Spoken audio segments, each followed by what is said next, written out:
ಈ ವಿಡಿಯೋನ ಕೊನೆ ತನಕ ನೋಡಿ. ಇವತ್ತು ಬೆಳಗ್ಗೆ 8 ಗಂಟೆ ಎದ್ದು ನಿದ್ರೆಯಲ್ಲಿ ಮಾತ್ರ ಬಡತನ ಇರಬಾರ್ದು. ನಮಸ್ಕಾರಪ್ಪ ಡ್ರೈವರ್ ಮಂದಿ ತಣ್ಣಗೆ ನಿದ್ದೆ ಮಾಡಿ ಬಂದೀವಿ ನಾವು. ಈಗ ಸಿಮೆಂಟ್ ಲೋಡ್ ತುಂಬಕ್ಕೆ ಸಿಮೆಂಟ್ ಲೋಡ್ ಕೇಳಕ್ಕೆ ಕುಂತ ನಮ್ಮ ಅಮ್ಮ ಇನ್ನೂ ಬಂದಿಲ್ಲ ಅಂತ ಹೇಳೋದಕ್ಕೆ ಅದಕ್ಕೆ ಗಾಡಿ ಸೈಡಿಗೆ ಹಾಕಿ ಆಫೀಸಿಗೆ ಹೊಂಟಿವಿ. ಚಹಾ ಕುಡ್ದಾರ ಅವ್ನು ಕೇಳ್ಕೊಂಬಂದ್ರೆ ಆಯ್ತು ಅಂತ. ಆಫೀಸ್ ಮುಂದ್ಗಡೆ ಹೋಗಿ ಕುಂತಾರೆ ಡ್ರೈವರ್ಗಳಿಗೆ ಅವ್ರಿಗೆ ನೋಡಲ್ಲ ಅಂತೇಳಿ ಖಾಲಿ ಕುಂತಾರ. ಅವ್ರ ಮನುಷ್ಯನ ಮಾತು ಕೇಳ್ಕೊಂಬರಮ್ಮ ಬರ್ರಿ.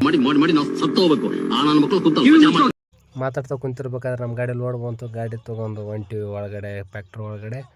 ಗೇಟಲ್ಲಿ ಪಾಸಾಗಿ ಮುಂದ್ಗಡೆ ಹೋದರೆ ನಮ್ಮ ಗಾಡಿ ಕಾಟ ಮಾಡಿಸಿ ಮುಂದ್ಗಡೆ ಹೊಂಟಿವಿ. ಅಷ್ಟೊತ್ತಿಗೆ ಧೂಳು ಹಬ್ಸ್ಕೊಂತ ಒಂದು ಲಾರಿ ಪಾಸ್ ಆಯಿತು ಮುಂದ್ಗಡೆನೆ. ಫೋನ್ ನಾಟ್ ಅಲೋ ಅಂತ ಹಾಕೋರೆ ಒಳಗಡೆ. ಫೋನ್ ಅಲೋ ಇಲ್ಲ.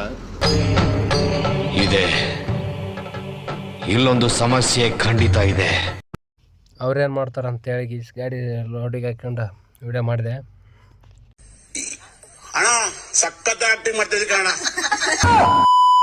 ಕಣ್ಣು ಮುಚ್ಚಿ ಕಾಣ್ತಾರಿದ್ರೆ ನಮ್ಮ ಗಾಡಿ ಲೋಡ್ ಆಗಿ ಬಂದು ಹೊರಗೆ ನಿಂತೈತಿ. ನಮ್ಮ ಮಾಮ ಇದ್ರ ಮೇಲೆ ಏರ್ ಬಾರಕ್ಕೆ ಹೋಗ್ಬೇಕು ಅಂತಾನ.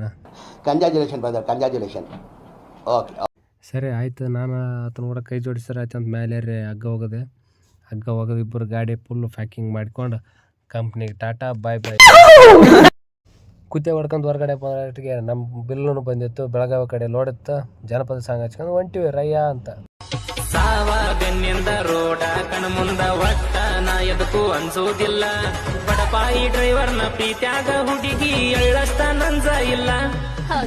ಗಾಡಿ ಹತ್ತಿರ ಹಾಡ ಹಚ್ಚಿರ ಬ್ಯಾರೆ. ದೇವ್ರ ಕ್ರಾಸಿಗೆ ಬಂದು ತೆರಬಿವೆ. ಗಾಡಿ ಫುಲ್ ಹೀಟ್ ಆಗ್ಯದ. ಮೊದಲು ಸರಿಯಾಗಿ ಮಾತಾಡೋದ್ ಕಲಿ. ಇದೇನು ಓಲೋ ಬರಲ್ಲ ಉಯ್ ಅಂತ ಹೊಡ್ಯಾಕ. ಗಾಡಿ ತರಬೇಕು. ಕೂತ್ಗಳಲ್ಲಿ ಟೈರ್ ಚೆಕ್ ಮಾಡೋದು. ಹೀಟ್ ಆಗಿರ್ತಾವ. ನನ್ನ ತಡೆದಿರುವವರು ಯಾರು? ಸರಿ ಓಕೆ ಫ್ರೆಂಡ್ಸ್, ಬಾಯ್. ಮತ್ತೆ ಸಿಗೋಣ.